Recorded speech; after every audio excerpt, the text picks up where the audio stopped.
The elite Delta Force Special Forces unit of the United States Army has long since become legendary. But behind the pompous facade lies a pragmatic machine for eliminating undesirable politicians. They pretend to be ordinary civilians. They wear someone else's uniform. They blend into the landscape in any hole. The selection process for them is a sophisticated mockery of the human body, as only proven cutthroats from the Rangers and Green Berets are allowed in. Want to test your limits? Try an 18-mile night march with a 35-pound backpack. Think that's it? Hell no. Then they'll chase you 40 miles through wild ravines, this time with 45 pounds. The lucky few who survive then spend another 6 months learning to fire any weapon, blow up objects, and spy on everyone. And these trained dogs of war regularly prove their terrifying effectiveness. On January 3, 2026, they staged a demonstration operation in Venezuela, codenamed Absolute Resolve. The target was dictator Nicolas Maduro and his wife. The takeoff was scheduled for 2 a.m. About 150 support aircraft were in the air, while missile strikes leveled radars and air defenses.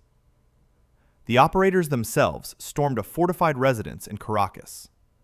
Ironically, before the takeoff, they trained for months on an exact replica of this villa, specially built at a base in Kentucky, recreating the brick structure. And the result? Maduro is flying to New York to hand over his accomplices. And the entire campaign lasted exactly 2 hours and 28 minutes. 7 American soldiers were wounded, but this blitzkrieg went down in history as one of the shortest wars. The townspeople are delighted. The generals open champagne. But here comes the great human folly, capable of reducing any defense budget to zero. Military intelligence specialist Gannon Ken Van Dyke had access to the operation planning since December 8, 2025. He knew the exact time of the strike. So what does our valiant analyst do? He opens an account on the Polymarket betting platform on December 26, 2025. He decided to convert state secrets into coin. Van Dyke placed 13 accurate bets that American troops would invade Venezuela and overthrow Maduro by January 31, 2026. When the president declared victory, the bookmakers locked in the outcome. Our military speculator instantly raked in $409,881. Then he tried to transfer the money to an overseas cryptocurrency storage facility and asked to delete his account, inventing ridiculous tales about lost email. What an irony, because while the elite special forces were risking their lives under bullets in Caracas, their own staff analyst was making money on their deaths like a horse race. German paratroopers from the elite Luftwaffe divisions had long been the favorite plaything of command, which believed in the magic of vertical envelopment. These guys leaped to their deaths, armed with Ka-ER-98 carbines and EF-GE-42 submachine guns. At first, everything went well. In May of 1940, they decided to test their tactics in Belgium. Fort Eben Emael stood there, the strongest fortress in Europe. Walls almost 2.5 meters thick, enormous guns. A garrison of 1,200 Belgians, confident in their safety. And what happened? 493 German paratroopers arrived in gliders. They landed right on the roof of this concrete monster, filled the silos with shaped charges, and burned out the emplacements. The Belgians surrendered within 24 hours. Shock. Panic. British and French generals fled to the sea in terror, abandoning their equipment at Dunkirk. A pure triumph of one bold idea over millions in defense budgets. Then came the campaign in Greece. The paratroopers amused themselves by capturing bridges and neutralizing British batteries. They captured around 12,000 Allied soldiers, practically without breaking a sweat. But harsh reality quickly put these dreamers in their place. In May 1941, the moment of truth arrived on Crete. The trap slammed shut the moment the hatches opened. Due to the idiotic design of the parachutes, the soldiers jumped without heavy weapons, carrying only pistols and knives. Rifles and machine guns were dropped separately in crates, a complete farce. You're hanging under a canopy, being fired upon from all sides, and your machine gun is lying in the bushes half a kilometer away. Losses exceeded 6,000 men in just a few days. Half the elite were reduced to sieves while still in the air. They took Crete, but the price was monstrous. Hitler personally banned large-scale airborne operations. Thus, the Great Air Armada turned into a mere angry infantry. They were sent to plug holes in the hottest sections of the front. In the ruins of Monte Cassino in Italy, they held the line for months, earning the nickname Green Devils. They clawed at the ground in Normandy, retreating under artillery fire. At the end of the war, they attempted a swan song for the old tactics in the Ardennes. What madness! They loaded the planes with untrained youths from the airfield crews. Many were jumping for the second time in their lives. Naturally, a hurricane-force wind arose. The pilots became confused and scattered the paratroopers across the forests for dozens of kilometers. Half simply froze to death. The rest surrendered without a fight. Thus ended the inglorious history of a unit that had once made all of Europe tremble. Technology had changed. Tactics had become obsolete, but the general's arrogance remained unchanged. The Italian Arditi assault troops emerged in 1917 amid the rotting trenches of World War I, simply because generals were tired of banging their heads against machine guns. The war was bogged down in the mud. Regular infantry died by the thousands for the sake of gaining 5 meters of trench space. So command gathered the most desperate volunteers into separate groups. These were suicide bombers. Their doctrine was aggression, no defense. Forget about trench rules and protective shelters. The boys were taught to run straight into bullets. The motto was simple: win or die. And they did die. Each sortie claimed the lives of almost 30% of the ranks. But this only emboldened the survivors. Before the attack, they blackened their faces with soot, painted skulls on their helmets, and went out to slaughter the enemy. These madmen despised long rifles. They were too awkward in the cramped trenches. The Arditi's main weapon became the combat dagger. They would burst into enemy positions immediately after the artillery barrage had died down. Sometimes, they would rush forward while their own guns were still leveling the ground. The plan was simple. A stunned Austrian would sit in a dugout, clutching his ears, when a monster would leap down on him with a knife in its teeth. To be on the safe side, they would lob Teveno grenades into the dugouts. They exploded with a terrifying roar, but produced little shrapnel. Pure psychological terror. If that wasn't enough, flamethrowers and twin Viaperos machine guns were used. Austrian soldiers abandoned their posts simply at the mere rumor that the Arditi had outflanked them. The Arditi of the Piave River held a special place in this madness. These savages would swim across the river at night, naked, clutching Sardinian folding knives in their teeth. They would silently slaughter sentries in the darkness, sowing terror on the Austrian bank. The stormtroopers' greatest triumph came at the Battle of Vittorio Veneto. The Arditi were the first to cross the Piave River, breaching the enemy's defenses and putting the Austrian army to flight. This was the final victory. After the war, this riotous group was disbanded. After all, it is impossible to tame such dogs in peacetime. But their craft has not been forgotten. Today, the combat swimmers of the elite special forces of the Italian Navy are considered their direct heirs. Technology has changed, but the essence remains the same. The winner is the one who is willing to fight point blank. For over 200 years, the Nepalese Gurkha mountain warriors have served as an example of how harsh evolution transforms humans into the perfect weapon for other people's wars. The British Empire quickly realized that it was more profitable to buy these men than to exterminate them.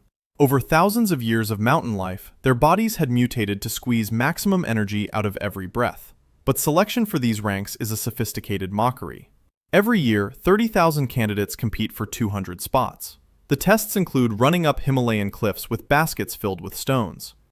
Add to this 75 jumping jacks in 1 minute and 70 squats in 2 minutes.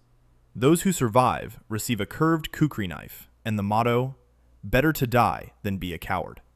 They earned their reputation back in the 19th century during the Anglo-Nepalese War, when the British, with all their guns, simply broke their teeth on their defenses and decided that it was easier to pay these guys than to fight them.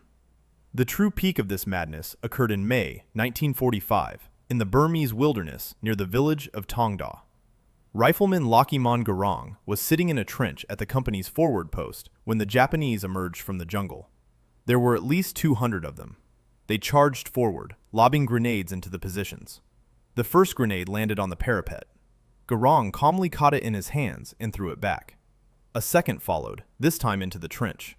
He caught it again and threw it back. And then a third landed. It exploded right in his right hand.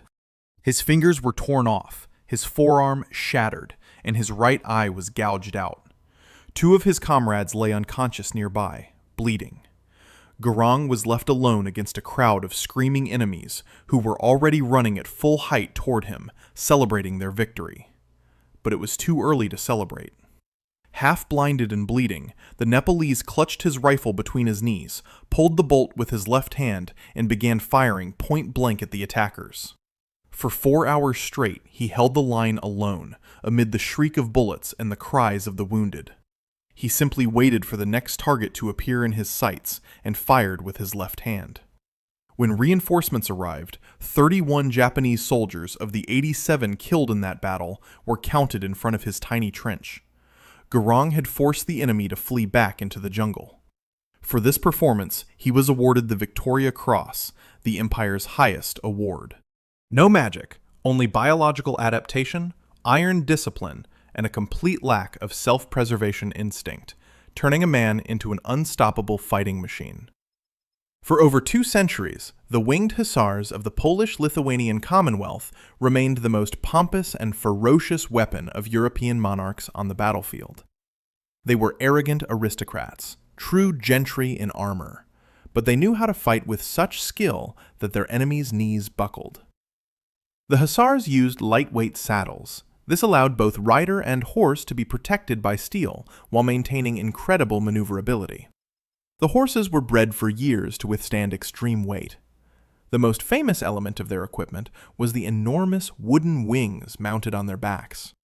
Skeptics still debate them to this day, but the feathers were attached to the frame for practical purposes. At a furious gallop, they emitted a terrifying whistling roar. The sound would panic enemy horses, throwing riders and breaking ranks. Mount your mount, grab a 13-foot pike, and smash through any wall. And they did. At the Battle of Klushino, the hussars trampled a numerically superior Russian army. But the true triumph of madness occurred at the village of Kodov. There, just 100 winged hussars and 300 supporting cavalry held off a massive horde of nomads. 40,000 Tartars. The odds were 1 to 100. Any sane person would have fled. But these madmen barricaded themselves in the village and repelled the assaults until the enemy's patience ran out. The pinnacle of their glory came with the siege of Vienna in 1683. The city was besieged by a 150,000-strong Ottoman army. Salvation came from the hills when the hussars led the largest cavalry charge in history. The Turkish defensive lines burst in minutes, like an overripe watermelon. The Ottoman troops fled, abandoning all their gold. But glory fades quickly with the dawn of the industrial age. By 1776, the winged hussars had become an expensive anachronism. Firearms developed inexorably. What good were flashy wings and expensive armor if any conscript with a cheap rifle could shoot your horse at 50 paces? Economics also made its own adjustments. Maintaining a single hussar cost more than arming an entire infantry platoon. The state became impoverished, and the luxurious armor was consigned to the vaults of history.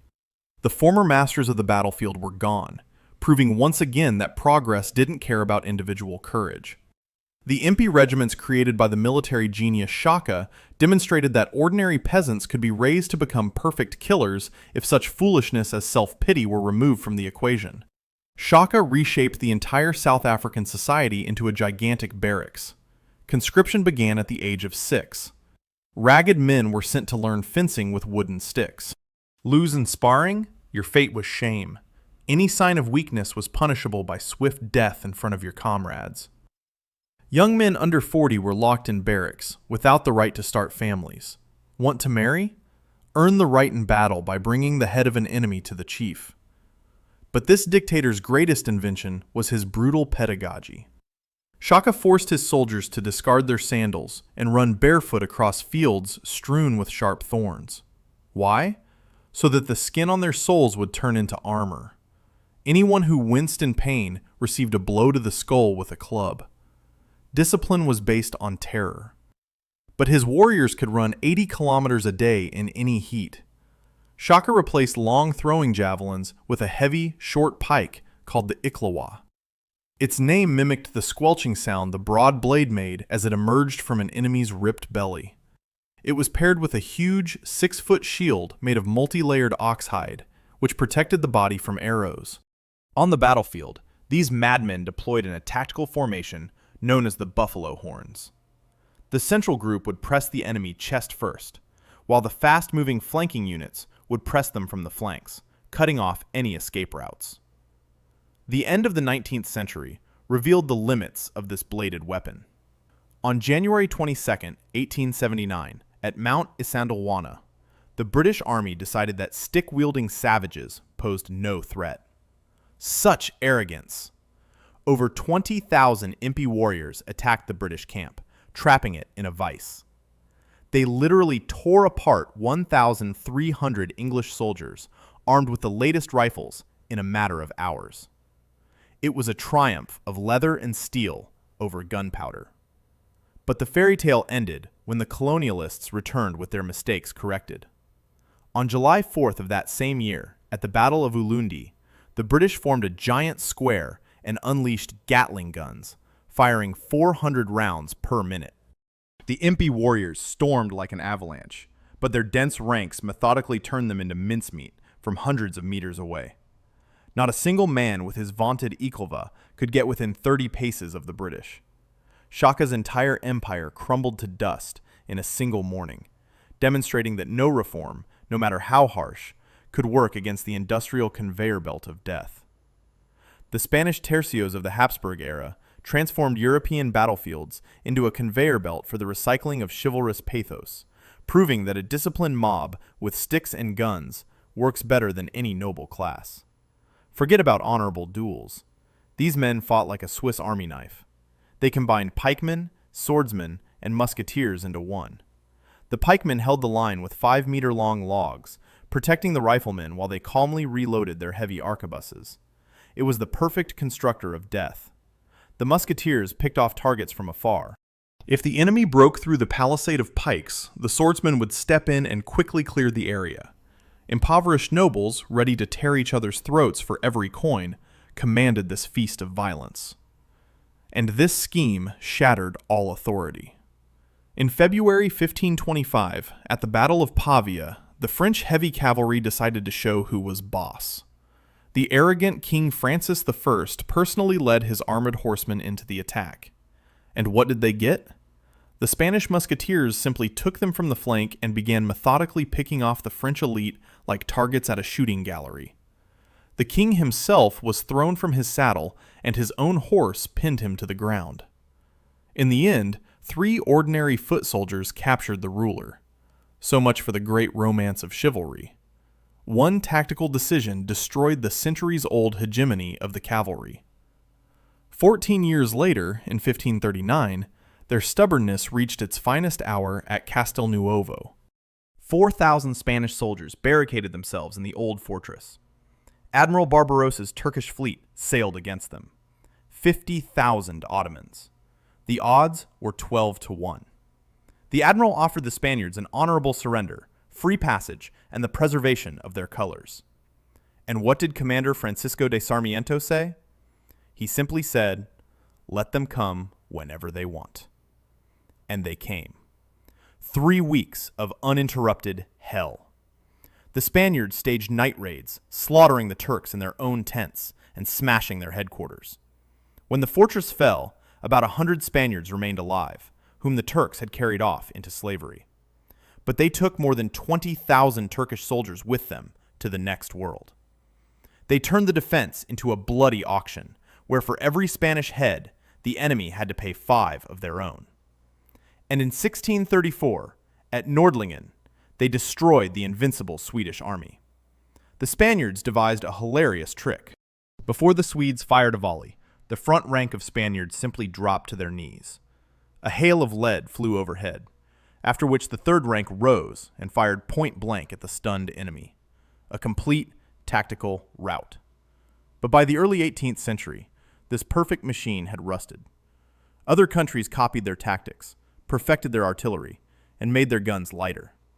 The tercios became too cumbersome, and the Spanish crown simply went bankrupt, unable to pay for the services of professional veterans. The empire crumbled, and the great regiments faded into history, leaving behind only piles of corpses and tactical manuals. The jaguar warriors of the Aztec Empire terrorized Mesoamerica for centuries, turning war into a gigantic conveyor belt for harvesting human flesh for their voracious gods. Forget noble chivalry. These savages had a completely different tactic. To gain entry into this exclusive club of elite killers, a young man had to accomplish the unthinkable. Capture, tie up, and drag back alive 4 enemy soldiers in a single battle. Kill them on the battlefield? Free to go, boy. You're incompetent. They needed live goods for a show of evisceration atop the pyramids. Those who met this insane standard donned jaguar skins, believing the forest predator's strength would transfer to them in battle. They looked terrifying, but their fighting style was even more terrifying. Their main weapon in disputes with their neighbors was the maquahuitl, a heavy wooden club with dozens of razor-sharp obsidian shards firmly glued into its grooves. The volcanic glass cuts more cleanly than modern surgical scalpels. With one precise blow from this toy, a jaguar warrior could completely decapitate a warhorse. They charged onto the front lines, waving these obsidian saws, sowing panic with their howls and terrifying the Tlaxcalans and Mayans. The local tribes tolerated this ritual terror until the wooden ships of the Spanish settlers, armed with firearms, landed on their shores. The end of this empire came in May of 1521. The Spanish adventurer Hernán Cortés quickly realized that the Aztecs were hated by all their neighbors. He assembled a coalition of 80,000 Indians thirsty for revenge, added his own soldiers with cannons, and clamped an iron grip on the Aztec capital, Tenochtitlan. A siege began that lasted 93 days. The Spanish acted cynically. They cut the aqueduct, depriving the city of fresh water, and blocked food supplies. The jaguar warriors fought for 3 months, rejecting offers of surrender. They staged sorties and sacrificed prisoners in full view of the enemy. But they stood no chance against the iron logic of famine and smallpox. Disease decimated the defenders faster than cannonballs. On August 13, 1521, Tenochtitlan fell. The Mesoamerican elite were wiped off the face of the earth, demonstrating that obsidian was useless against guns and germs. The Ottoman Empire's elite infantry, the Janissaries, long served as a living illustration of how the state machine crushed children's lives to create the perfect watchdogs. The sultans didn't believe in conscription. Why recruit grown men with wives, brains, and a reluctance to die in the fields? They devised a system of bloody taxation, the devshirme. Officials simply arrived in Christian villages in the Balkans, took little boys from their mothers, and brought them to Istanbul. There, they were forcibly converted to Islam and marinated in barracks for 6 years. No contact with the outside world. No marriage until the age of 40. Total isolation. Essentially, the boys were turned into combat robots, for whom the barracks was home and the Sultan their god. A corporate sect with guns. And this brainwashing factory churned out a frighteningly high-quality product. The Janissaries were the first in Europe to grasp the promise of gunpowder and adopted muskets in mass. They did insane things with them. They learned to fire at enormous distances with one hand and reloaded barrels faster than Europeans could blink. The unit was divided into narrow groups of specialists: sappers, engineers, explosives experts, and snipers. They stormed Constantinople, crushed the Mamluks, and terrorized all of Eastern Europe. The Sultan himself loved to personally lead them to the slaughter, knowing these fanatics would not retreat. But any elite gang eventually becomes fat. The Janissaries realized that terrorizing their own capital was far more profitable than rotting in the trenches. They wrested the right to marry, engage in trade, and siphon off the state budget. Why fight when they could overthrow sultans and install obedient puppets in their place? At the slightest mishap, they overturned their enormous soup cauldrons in protest, took to the squares, and slaughtered officials. This racketeering came to an end in June 1826. Sultan Mahmud II decided to modernize the army. The Janissaries rebelled as usual, but they didn't realize the Sultan was prepared. Government troops simply surrounded their barracks and fired at them point blank with heavy artillery. 4,000 rebels were turned into mincemeat right in their beds. The rest were caught and executed, forever ending a project that had existed for almost 4 centuries. A typical ending for any guard that decides it is smarter than the state. For centuries, Japanese professional samurai warriors dazzled the world with tales of their incredible honor, until technological progress cast them aside as irrelevant. Being born into a noble family in feudal Japan automatically sealed one's fate. The training of a future defender of the homeland began at the tender age of 7. In the dojo, boys weren't taught literacy or manners. They were taught to kill. Archery, horseback riding, the endless swinging of wooden sticks, and brutal hand-to-hand combat without mercy or flinching. A teenager received his first real, razor-sharp sword at the age of 13. After that, the choice was limited. Either you become a virtuoso of carnage, like the legendary Miyamoto Musashi, who fought dozens of deadly duels throughout his career and never lost, or your head would be taken by a more successful colleague in a dangerous business. They wrapped this entire death cult in a beautiful package called Bushido. The code boiled down to one simple idea. If you screw up or get captured, be kind enough to rip your own guts out with your own dagger. For 7 centuries, this caste parasitized on peasant labor and waged war against one another. However, when the Mongols decided to invade in the 13th century, the vaunted Japanese swords proved useless. In 1274 and again in 1281, Genghis Khan's grandson brought in massive fleets. The samurai were prepared to die in style, but they were incredibly lucky. The Mongol armadas were hit by devastating typhoons, which the Japanese immediately dubbed divine winds. The elements drowned more than half the invaders, freeing the aristocrats from the need to prove their superiority in practice. Internal squabbles continued unabated. 160,000 samurai clashed in the monumental Battle of Sekigahara, causing a phenomenal massacre to redistribute spheres of influence.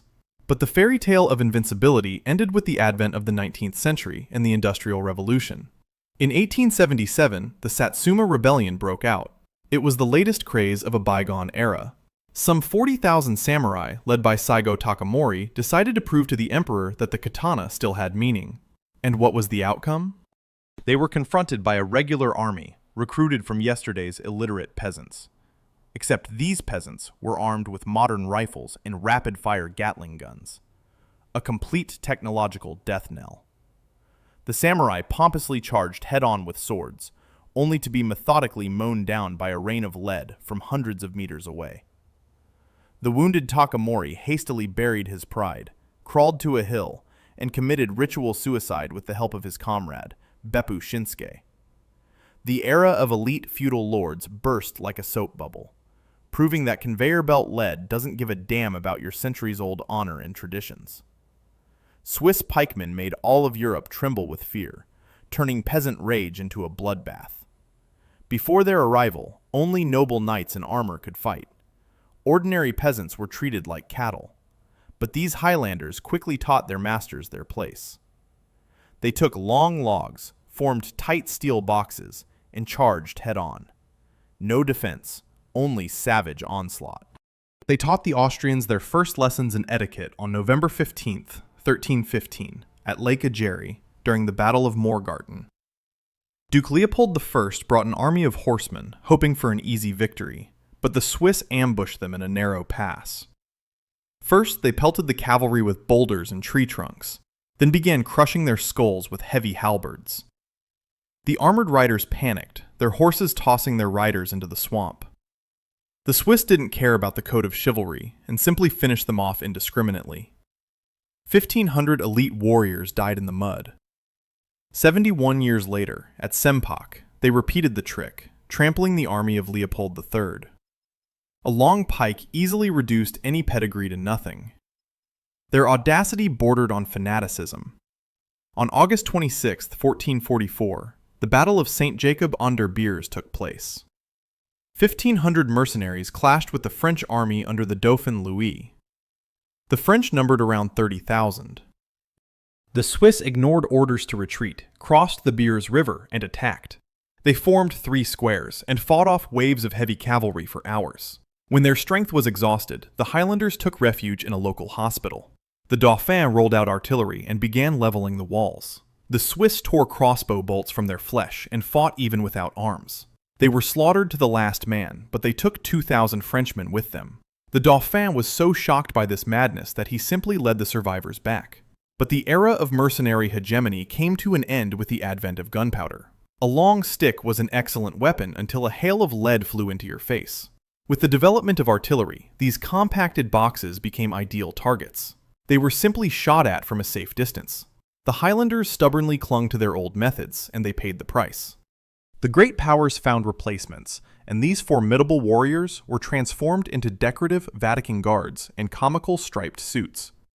The Teutonic Knights, those ironclad Catholic monks and crusaders, created history's first successful startup in forced conversion. They initially tried unsuccessfully to gain a foothold in the Middle East, founding their order around 1190 in Acre.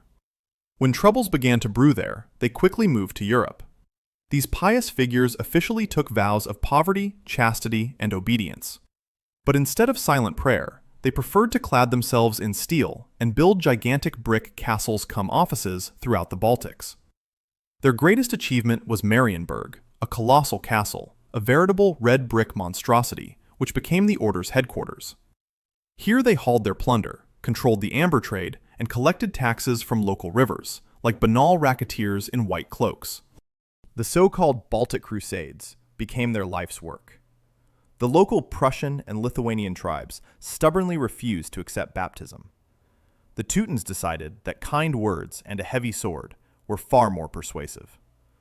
They systematically burned villages, built fortresses on the ashes, and created one of the most militarized states of their time. Their army was renowned for its discipline, heavy cavalry, and complete lack of compassion for infidels. Even when the passive portion of the Prussians died out from swords and imported diseases, and the remainder formally converted to baptism, the knights did not rest. After all, war brought enormous profits, and the cloak of religion was devilishly convenient. But in July 1410, the easygoing situation ended. The combined Polish-Lithuanian army decided to curb the appetites of these arrogant monks. They met on a field near the village of Tannenberg. Our Grand Master, Ulrich von Jungingen, was so confident in his invincible armored cavalry that he decided to mock the enemy. He sent the Polish king 2 swords, with the mocking advice to use them if they were afraid to fight. Ironic. It was a brutal summer heat outside. While the standoff continued, the knights literally boiled alive inside their metal tin cans under the blazing sun. When the melee began, the heavy Teutonic cavalry quickly became bogged down in the dense ranks of infantry, and the Lithuanian horsemen came up behind them and unleashed a slaughter. The Grand Master was pierced through the throat with a lance. The elite of the order were almost completely slaughtered. Tannenberg completely broke the Teutonic backbone. They lost all their best warriors in a single day. To ransom the captured knights and pay the indemnities, the order was forced to go into debt and squeeze the last of its subjects. Financial collapse became inevitable. Moreover, the Lithuanians officially converted to Christianity, depriving the order of the legal basis for continuing the Holy War. All crusades became illegal. In 1525, the last master simply secularized the lands, turning the order into an ordinary secular duchy of Prussia. Thus ended the era of arrogant monks with swords, who forgot that for every formidable warrior, there is always a crowd of angry neighbors with heavy clubs. The Varangian Guard of the Byzantine emperors was a perfect example of how paranoid rulers buy loyalty with gold when it's dangerous to trust their own subjects. In Constantinople, they knew a simple truth. The local elite would love to slip poison into your cup. Why risk it? It's easier to hire professional cutthroats who don't care about court intrigue. In 1988, Emperor Basil II received a gift from Prince Vladimir of Kiev, 6,000 fierce northern mercenaries. These men had sailed south, fleeing poverty. They were immediately granted the status of the ruler's guard. In return, they were required to be as loyal as dogs. Competition for positions was fierce. The mercenaries fought for the right to die for another king, after all. They were paid in gold. Swinging two-handed axes was their main skill. The Varangians were renowned for their absolute ruthlessness. They were deployed where ordinary infantry would flee. But palace service was merely a facade. Beyond warfare, the Varangian Guards served as internal punitive forces. They suppressed popular uprisings, eliminated conspirators, and served as executioners in the dreaded Numera prison. There, these northern giants methodically broke the bones of prisoners. In their free time, they fought on the front lines. At the Battle of Kledo, they pulverized the army of the Bulgarian kingdom. And at the town of Kani, these mercenaries made an example of the Lombards, ensuring victory for the Byzantines. Their fame resounded throughout the world. But it's impossible to feed on fear forever. A tactical impasse befell these elite brutes in 1071 at the Battle of Manzikert. The Byzantine command committed a classic folly, underestimating the mobility of the Seljuk light cavalry. The Varangians, as usual, formed a dense wall, ready to cut down the enemy. But the Seljuks simply didn't engage in close combat. They circled around the lumbering guard, raining arrows down on them. At the critical moment, the Varangian guard found itself cut off from the main force. Surrounded in an open field, the veterans perished in the scorching sun. They were shot from afar as targets. Almost the entire guard lay dead at Manzikert. Byzantium was growing poor. Its gold was running out. And without hard cash, the northern lads were unwilling to fight. Thus faded an elite that had been sustained by greed and paranoia. The Mongol Keshiks and Egyptian Mamluks clearly demonstrated that the Great Steppe churned out the finest professional killers of its time, while sedentary civilizations idly scratched around in the mud. Genghis Khan's Keshiks were an elite cavalry force, organized by a rigorous selection process. Forget connections and noble birth. Only personal merit, absolute loyalty, and the ability to survive in the wild were required. The selection process broke men to pieces. Candidates were forced to shoot composite bows at full gallop, hitting moving targets. The draw weight of a Mongol bow was 160 pounds. Try drawing such a bowstring while standing on the ground. And these guys did it in the saddle, managing to sleep on the move and change horses at a full gallop. The steppe school of warfare perfected the tactic of feigned retreat. You run, the enemy celebrates victory and rushes after you, losing formation. And then you turn around and shoot your pursuers point blank. And in the Middle East, those same steppe genes gave birth to the Mamluks. The sultans of Egypt simply purchased slave boys from the Kipchak steppes and the Caucasus, selecting them for physical strength.